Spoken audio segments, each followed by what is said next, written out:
पिछले एपिसोड में हमने देखा था कि चेंतियान को एक लड़की के बारे में पता चला था जो कि बहुत ज्यादा खतरनाक होती है, इतनी ज्यादा खतरनाक कि वो किसी भी एम्परर रंग के बंदे को मार सकती है। उसको 10,000 साल के लिए ट्रैप करके रखा गया था, लेकिन वो लड़की इस तरह से चेंतियान को अपने जाल में फंसाती है कि चेंतियान को समझ नहीं आता कि वो क्या कर रहा है, और गलती से उसने उस लड़की को आजाद कर दिया था। आजाद होने के बाद तो वो लड़की बहुत ही ज्यादा भड़क जाती है और अब वो यहाँ पर चेंतियान के पीछे पड़ चुकी थी कि मैं तुम्हें छोड़ने वाली नहीं हूँ। असल में यहाँ पर इस लड़की को ट्रैप करने वाला कोई और नहीं बल्कि चेंतियान की शक्ल का एक दूसरा बंदा जो है ना, जो व्हाइट कपड़ा पहनकर कभी कभार चेंतियान को नजर आता है, वही इंसान था। तो उस लड़की को लगने लग जाता है कि चेंतियान ही वो इंसान है जिसने उसको ट्रैप किया था। इस वजह से वो उसके ऊपर अटैक कर रही थी। चेंतियान समझ चुका था कि गड़बड़ तो बहुत बड़ी हो गई है और इस लड़की को जल्द से जल्द वापस ट्रैप करना पड़ेगा वरना परेशानी बढ़ जाएगी। जिसके बाद यहाँ से ये एपिसोड शुरू होता है। तो इस एपिसोड की शुरुआत में वो असुरा लड़की जो थी वो माउंटेन के बाहर निकल कर आ चुकी थी और जितने भी लोग यहाँ पर मौजूद होते ना वो सभी को पकड़ती और उनकी जान लेना शुरू कर चुकी थी। वो इतने लोगों को मारकर उनका खून पी जाती है, लेकिन फिर भी वो कहने लग गई थी कि मुझे मजा नहीं आ रहा, मुझे और लोगों का खून चाहिए, इतने से मेरा मन नहीं भरा। इस वजह से वो और लोगों को ढूंढने लग जाती है ताकि वो सारे के सारे लोगों को मार सके। और तब वहां पर चेंतियान बीच में आता है और वही फॉर्मेशन को बाहर निकाल देता है जिसके अंदर वो लड़की ट्रैप थी। उससे कहने लग जाता है कि भी हुई रुक जाओ तुम, मैं तुम्हें यहाँ पर फिर से ट्रैप करने वाला, मैं तुम्हें छोड़ूंगा नहीं। वो अपनी पावर का इस्तेमाल करते हुए उस भी हुई को ट्रैप करने की कोशिश करता है, लेकिन फिर से वो यहाँ पर उस फॉर्मेशन से बच जाती है। बड़ी मुश्किल से वो बाहर निकल कर आई थी, इतनी जल्दी तो वापस ट्रैप होने नहीं वाली थी। जब भी वो चेंतियान को दिखती उसको उसके अंदर उसका फादर ही नजर आता, क्योंकि उसके फादर ने उसको ट्रैप किया था, तो इस वजह से उसका दिमाग गर्म था। वो चेंतियान को हमेशा देखकर कहने लग जाती कि सबसे पहले तो मैं तुझे ही मारने वाली हूँ, मैं तुझे छोड़ूंगी नहीं। लेकिन चेंतियान भी कहाँ ही उसको असर पड़ने वाला था। वो अपनी पावर का इस्तेमाल करते हुए उस लड़की को बार बार ट्रैप करने की कोशिश करता है और किस्मत से उसने कुछ टाइम के लिए तो उस लड़की को ट्रैप कर लिया था। उसको इतना पता था कि कुछ टाइम के लिए उसने उसको ट्रैप किया है, बाद में वो जरूर बाहर निकल कर आ जाएगी। इसके बाद वो बाकी लोगों को देखने लग जाता है कि किसके अंदर जान बाकी है और कौन अभी बच सकता है, जिनके ऊपर ससुर लड़की ने हमला किया था। लेकिन वो बाकियों को देख ही रहा था कि तभी वहां पर कई सारे लोग आकर पहुंच जाते हैं और यहाँ पर आने के बाद वो चेंतियान के ऊपर उल्टा अटैक करने लग गया था, क्योंकि चेंतियान के अंदर से डिमोनिक ऑरा बाहर निकल कर आ रहा था। अब उसने उस फॉर्मेशन के अंदर उस असुरा लड़की को ट्रैप किया जिसके अंदर से इतनी ज्यादा हाई अमाउंट में डिमोनिक ऑरा बाहर निकल रहा था। तो अभी जो यहाँ पर लोग आए थे ना, उनको ये लगने लग जाता है कि चेंतियान ही वो इंसान है जितने इतने सारे लोगों को मारा है। यहाँ पर जितने भी लोगों की लाश मौजूद है उनको मारने वाला चेंतियान ही था। इस वजह से वो चेंतियान के ऊपर अटैक कर रहे थे। बेचारा चेंतियान यहाँ पर मदद करने के लिए आया था, लेकिन वो एक और मुसीबत में पड़ गया। वो उनसे कहने लग जाता है कि आखिर तुम लोग हो कौन, और यहाँ पर जितनी भी लाशें गिरी हुई है ना उनको मैंने नहीं मारा है, आखिर मैं इनको क्यों मारूंगा। यहाँ पर दूसरी डीमन थी जिसने यहाँ पर इतने सारे लोगों को मारा है, तुम्हें गलतफहमी हुई है। लेकिन वो लोग तो सुनने के लिए तैयार ही नहीं थे। वो एक के बाद एक करते हुए चेंतियान के ऊपर अटैक करते हैं और उसकी जान लेने की कोशिश करते हैं। जिनमें से सबसे ज्यादा खास तो एक लड़की थी, वो तो किसी भी तरह से चेंतियान को छोड़ना नहीं चाह रही थी। वो लड़की काफी ज्यादा स्ट्रॉन्ग भी लग रही होती है। तो चेंतियान कहना चाहते हैं कि जब मैंने इज्जत से कहा कि मैंने इन लोगों को नहीं मारा है तो बेहतर होता है कि तुम लोग समझ जाते हैं, लेकिन अब जब तुम लोग नहीं समझे हो ना तो फिर मुझे दिखाना पड़ेगा कि मैं क्या कर सकता हूँ जब मेरा दिमाग गर्म होता है। तो वो खुद यहाँ पर अपनी पावर का इस्तेमाल करता है और उसके बाद जो भी उसके ऊपर अटैक कर रहा था वो उन सभी की धज्जियां उड़ाना शुरू कर देता है। वो लड़की जो अटैक करने के लिए आई थी उसकी तो हालत ही खराब हो चुकी थी, लेकिन फिर भी वो हार नहीं मानती और एक बार फिर से वो अटैक करने के लिए तैयार हो चुकी थी। लेकिन जितने लोगों के ऊपर उस असुरा लड़की ने अटैक किया था उसमें से एक लड़की होश में आती है और वो कहने लग जाती है कि नहीं, ये वो इंसान नहीं है जिसने हमारे ऊपर अटैक किया था, वो तो लाल कपड़ा पहनी हुई एक लड़की थी जिसने अटैक किया है, आप गलत इंसान के ऊपर अटैक कर रही हो। तो ये सुनने के बाद वो जो लड़की थी वो चेंतियान से कहना चाहती कि माफ करना, मेरा नाम किंगलिंग है और मैंने अनजाने में तुम्हारे ऊपर अटैक किया, मुझे लगा तुम ही वो इंसान हो जिसने इतने लोगों को मारा है,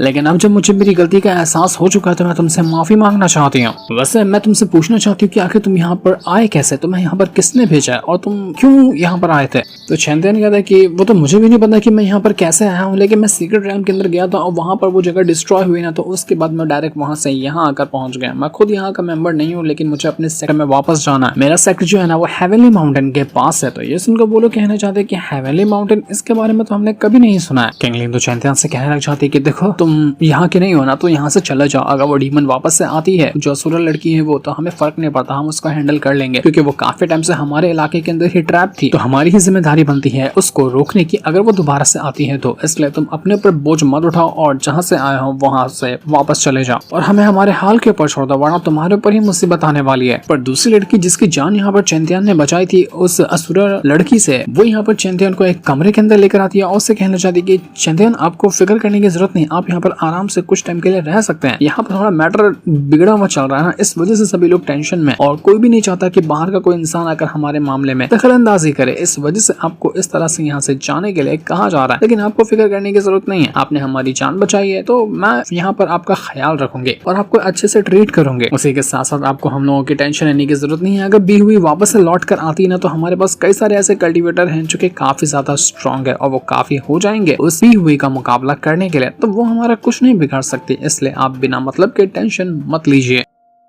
चैंतन कहता है कि वो जो बी हुई है ना, वो मेरी ही गलती की वजह से आजाद हुई थी, इसलिए ये मत कहो कि मैंने तुम्हारी जान बचाई है, बल्कि मुझे तो और लोगों की जान बचानी चाहिए थी, लेकिन मैं उनकी जान नहीं बचा सका। उस चीज का उल्टा मुझे अफसोस है। लेकिन वो लड़की कहती कि आपको अफसोस करने की जरूरत नहीं है, हम लोग वहां पर गए थे, अगर वहां पर नहीं गए होते तो हमारी जान खतरे में आती भी नहीं, क्योंकि हमने सुना है कि उस माउंटेन के पास कई सारे ट्रेजर मौजूद है। तो हर बार हमारे सेक्ट के अंदर से कई सारे लोग जाते हैं माउंटेन के पास और उस ट्रेजर को हासिल करने की कोशिश करते हैं। लेकिन गलती यही हो गई कि जिस टाइम हम वहां पर गए उसी टाइम वो डीमन आजाद हुई। अगर आजाद नहीं हुई थी उस टाइम, तो हम यहाँ पर आराम से ट्रेजर लेकर निकल गए होते, लेकिन हम वहाँ पर खुद अपनी मर्जी से गए थे ना, तो गलती हमारी है। आप अपने आप को जिम्मेदार मत ठहराइए सारी की सारी मौतों का, आपकी कोई गलती नहीं है। आप बेफिक्र होकर यहाँ पर रह सकते हैं। अगर आपको किसी भी चीज की जरूरत हो ना, तो आप बेफिक्र मुझे बुला लेना, या फिर कुछ हो तो कह देना, मैं वो आपके लिए कर दूंगी। आप बस मिसलान करके आवाज लगा देना, मैं भागे भागे आपके पास आ जाऊंगी। तो चैंपियन कहता है कि अगर मेरे लिए कुछ करना है तो बेहतर होगा कि तुम यहाँ से बाहर चले जाओ, मुझे कुछ टाइम के लिए आराम करना है, उसके बाद मैं यहाँ से चला जाऊंगा। तो मिसलान के जाने के बाद चैंपियन अकेले में बैठा होता है और यहाँ पर बैठकर वो यहाँ पर ये सोचने लग गया था कि इस सेक्ट वालों को ना किसी भी चीज की घंटा फिक्र नहीं है। ये लोग क्या समझ रहे हैं कि 2-4 पावरफुल कल्टीवेटर को ले आएंगे और उस बी हुई को ट्रैप कर लेंगे। जब बी हुई को ट्रैप करने में मुझे इतनी ज्यादा तकलीफ हुई है और मैं खुद नहीं कह सकता कि मैंने कितने टाइम तक उसको ट्रैप किया हुआ है, कब वो मेरे चुंगल से बाहर निकल कर आ जाएगी। तो ये लोग इतना ज्यादा फ्री होकर बैठे हैं कि मानो ये लोग तो आराम से यहाँ पर बी हुई को ट्रैप ही कर लेंगे और वो उनका कुछ भी नहीं बिगाड़ पाएगी। तो चैंपियन की ना उन लोगों की बात याद आती है। जब चैंपियन उस बी हुई से फाइट करा था उस दौरान के उसको पता चला था कि ये लोग ये बात कर रहे हैं कि वो जो बी हुई है उसके पास किसी खास तरह का इनहेरिटेंस मौजूद है। और अभी यहाँ पर ये सीन है कि बी हुई पूरी तरह से रिकवर नहीं हुई। अगर उसको अभी यहाँ पर पकड़ लिया जाए और उसकी जान लेने की कोशिश की जाए तो आराम से उसका इनहेरिटेंस हासिल किया जा सकता है, जिससे उनके सेक्ट को फायदा होगा। तो यही चीज का यहाँ पर चैंपियन को समझ में आता है कि प्लान बनाए हुए हैं ये लोग। वो बी हुई की कमजोरी का फायदा उठाएंगे और उसके बाद उसका इनहेरिटेंस जो उसकी पावर होगी वो हासिल करने की कोशिश करेंगे। तो ये सुनकर चैंपियन को थोड़ा सा बुरा लगने लग जाता है। स्वॉर्ड एम्पर उससे कहता है कि देखो वो जो बी हुई है ना 10,000 साल तक के ट्रैप थी उसे डिमोनिक पावर के अंदर, अब तुम चाहते हो कि इसकी डिमोनिक पावर बाहर निकाल कर उसको नॉर्मल कर दिया जाए, तो ये करना तुम्हारे लिए नामुमकिन होगा, नेक्स्ट टू इम्पॉसिबल हो सकता है तुम्हारे लिए वो। इसलिए ये करने के बारे में छोड़ दो। जो लड़की 10,000 साल तक अपनी डिमोनिक पावर पे कंट्रोल नहीं हासिल कर सकती उसको नॉर्मल करना नामुमकिन से भी बढ़कर है। पर फिर भी चैंपियन कहता है कि नहीं, मुझे ट्राई तो करना होगा। वो लड़की मुझे बहुत ही ज्यादा इनोसेंट लगती है, सिर्फ डिमोनिक पावर की वजह से वो ऐसी, लेकिन अंदर से वो बहुत ही ज्यादा नर्म दिल की लड़की है। इसलिए मुझे ट्राई करना होगा उसको ठीक करने का, उसको सेव करने का। तो जैसे यहाँ पर ये चैंपियन बी हुई को ठीक करने में लगा हुआ था, हम देख पाते हैं कई सारे एल्डर वगैरह मौजूद है जो कि इसी तैयारी में है कि कब यहाँ पर बी हुई उनको नजर आएगी और वो उसको सप्रेस करते हुए उसका इनहेरिटेंस हासिल कर लेंगे। और तब वहाँ पर बी हुई सामने निकल कर आती है। जैसे ही एल्डर वगैरह की नजर जाती है बी हुई के ऊपर, वो उसमें से एक एल्डर तो कहना चाहता है कि बाप रे ये कितनी ज्यादा सुंदर है, कितना मजा आता कि अगर ये मेरे बच्चे की माँ बन जाती। तो ये सुनते बीवी को इतना गुस्सा आता है कि वो उस एल्डर को जगह पर ही फाड़ कर आधा कर देती है। तो ये होते साथ ही बाकी के जितने भी यहाँ पर एल्डर मौजूद थे पूरा का पूरा सेक्ट उठकर आया हुआ था बी हुई को सप्रेस करने के लिए, क्योंकि वो उसका इनहेरिटेंस लेना चाहते हैं। तो इसी वजह से बी हुई को उन लोगों ने चारों तरफ से ट्रैप कर लिया था और एक के बाद एक करते हुए वो उसके पर अटैक करने लग गए थे। लेकिन बी हुई अपनी पावर का इस्तेमाल करते हुए सभी के साथ फाइट करती है और अब वो पहले से भी ज्यादा गुस्से में थी। इस वजह से उसको रोक पाना एल्डर के लिए तो नामुमकिन लग रहा था। जब चैंपियन का इस बी हुई के साथ मुकाबला करने में इतनी उसको परेशानी आ रही थी, तो ये अचकाने बचकाने एल्डर क्या ही कर लेंगे। इस वजह से यहाँ पर बी हुई उनको इतना मारती है कि उनकी हालत खराब हो चुकी थी, वो अधमरे हो चुके थे। वो कहने लग जाते हैं कि क्या हुआ, आखिर ये बी हुई ने अपनी सारी की सारी पावर को रिकवर कर लिया क्या? क्योंकि हमें तो लग रहा था कि बी हुई कमजोर हो चुकी है, लेकिन इसके अटैक देखकर तो लगता है कि ये बिल्कुल भी कमजोर नहीं हुई, ये पहले से भी ज्यादा स्ट्रॉन्ग हो चुकी है, इतनी स्ट्रॉन्ग कि ये हमारी जान ले ले, हमारा पूरा सेक्ट भी इसका मुकाबला नहीं कर सकता। तो आखिर हम इसको रोकेंगे कैसे? वो लोग जितने भी लोग यहाँ पर मौजूद है वो सभी अपनी पावर का इस्तेमाल करते हैं, खास तरह का फॉर्मेशन क्रिएट करते हैं, जो हो सकता था वो चीज यहाँ पर इस्तेमाल करने की कोशिश करते हैं, लेकिन फिर भी फायदा हो नहीं रहा था। बी हुई इतनी ज्यादा गुस्से में थी, इतनी ज्यादा स्ट्रॉन्ग थी कि उसका मुकाबला कर पाना उनके लिए नेक्स्ट टू इम्पॉसिबल लग रहा होता। उनकी हालत खराब हो चुकी थी, लेकिन फिर भी वो जल्दी हार नहीं मानते, ना ही बी हुई हार मानने वाली थी। वो भी उनके ऊपर खूब बढ़ चढ़ कर अटैक देकर मारती है, लेकिन फिर भी वो लोग जो थे एक खास तरह का फॉर्मेशन क्रिएट करते हैं जिसको आइस मिरर कहा जाता है, और इसके अंदर उन लोगों ने यहाँ पर बी हुई को ट्रैप कर लिया था। अब बी हुई की जो डिमोनिक पावर थी वो नॉर्मल वेदर में तो आराम से एक्टिवेट हो जाती है, लेकिन आइस के अंदर थोड़ी सी दब रही थी। उस आइस फॉर्मेशन के अंदर जब भी हुई अपनी पावर का इस्तेमाल करने की कोशिश करती है, उसकी पावर थोड़ी सी दब जाया करती है और यही मौके का फायदा उठाते हुए वो सारे के सारे लोग उसको यहाँ पर ट्रैप कर लेते हैं। एक से बढ़कर एक चेन का इस्तेमाल किया गया था जिसमें हर तरह की पावर मिली हुई थी और उसके जरिए उन लोगों ने यहाँ पर बी हुई को ट्रैप कर लिया था। ये देखकर वो लोग कहने लग जाते हैं कि चलो आखिरकार हमने ये कारनामा करके दिखा दिया। बी हुई क्या समझ रही थी अपने आप को कि वो हमें मार सकती है, लेकिन ये सिर्फ उसका सपना था। ये जो फॉर्मेशन में हमने उसको ट्रैप किया, ये फॉर्मेशन हमें हमारे बहुत ही खास एम्पायर ने गिफ्ट दिया था। कहा था कि इसी तरह के डीमन को ट्रैप करने के लिए ये बना हुआ, और आज हमने इस फॉर्मेशन का नमूना देख लिया जो कि काम भी करता है, वो भी बढ़िया तरीके से।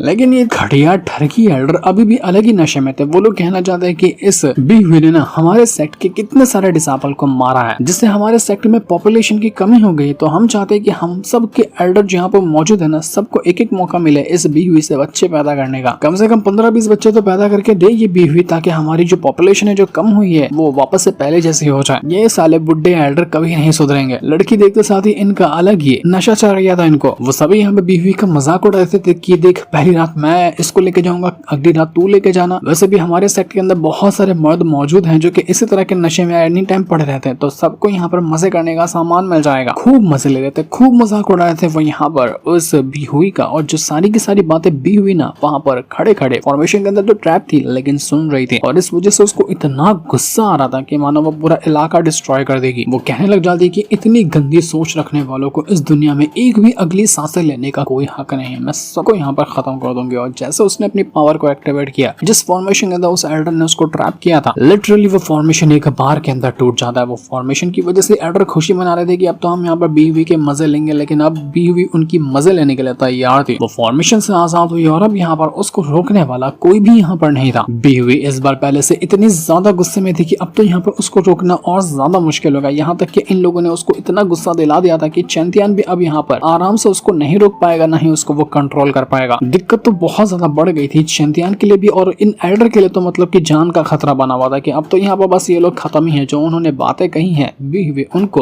उसी तरह से मारेगी। बी हुई की डिमोनिक पावर से ये पूरा का पूरा सेक्टर जो होता है ना वो घेरे में आ चुका था और ऑलमोस्ट लग रहा था कि अब यहाँ पर ये पूरा सेक्टर खत्म है, वो इन सेक्ट में से कोई भी नहीं बचेगा। पूरे की पूरी डिमोनिक पावर ने हर एक इंसान को चपेटे में ले लिया था और जो भी डिमोनिक पावर के चपेटे में आता मौके पर उसकी जान चली जाती है। लेकिन यहाँ पर ये पूरा सेक्टर खत्म होता, सब कुछ बर्बाद हो जाता कि इससे पहले वहां पर चैंटियन पहुंच जाता है। वो उसी फॉर्मेशन को लेकर आया हुआ था जिस फॉर्मेशन के अंदर वो बी हुई ट्रैप थी, और इस बार चैंटियन ने फॉर्मेशन को और ज्यादा एनहांस कर दिया था और अपनी पावर के जरिए रिफाइन कर दिया था, जिसका मतलब ये था कि अगर चैंटियन यहाँ पर कोशिश करे तो इस बार वो उस बी हुई को एक बार फिर से ट्रैप कर लेगा। वो भी हो सकता है कि 10,000 साल के लिए ट्रैप कर दे और उसके बाद वो उसको ठीक करने की कोशिश करेगा ताकि डिमोनिक पावर उसके अंदर से पूरी तरह से बाहर निकाली जा सके। लेकिन क्या ये काम चैंटियन कर पाएगा? क्या यहाँ पर वो एक बार फिर से बी हुई को ट्रैप करने में कामयाब होगा या फिर बी हुई उसकी हालत खराब कर देगी? ये तो हमें पता चलेगा नेक्स्ट एपिसोड के अंदर, जिस दिन को दिखाते। साथ ही ये वाला एपिसोड यहीं पर एंड हो जाता है। Thanks for watching.